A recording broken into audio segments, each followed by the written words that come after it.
Après une brève interruption de 2 à 3 jours, plusieurs fortes détonations ont été entendues au-dessus de la ville de Belgorod dimanche. Elles ont été suivies par le son des sirènes avertissant les citoyens de se mettre à l'abri. Les explosions que nous avons entendues ici ont ensuite été attribuées par les autorités à des tirs anti-aériens russes. Des tirs contre des drones ukrainiens qui tentaient d'attaquer des cibles à Belgorod. La dernière tentative d'attaque a eu lieu lundi à midi heure locale. Selon les statistiques fournies par le bureau du gouverneur local pour la région de Belgorod, les forces ukrainiennes ont tiré une cinquantaine d'obus d'artillerie de l'autre côté de la frontière en l'espace de 24 heures. Près d'une dizaine de drones suicides ont attaqué diverses infrastructures et cibles mobiles dans la région.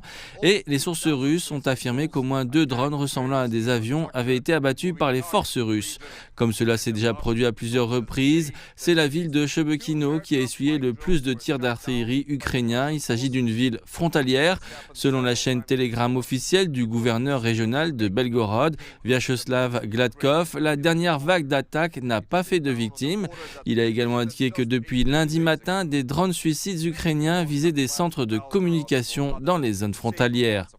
De nombreuses personnes ont quitté Belgorod pour d'autres zones plus sûres en Russie, mais celles qui sont restées essayent de continuer à y vivre normalement.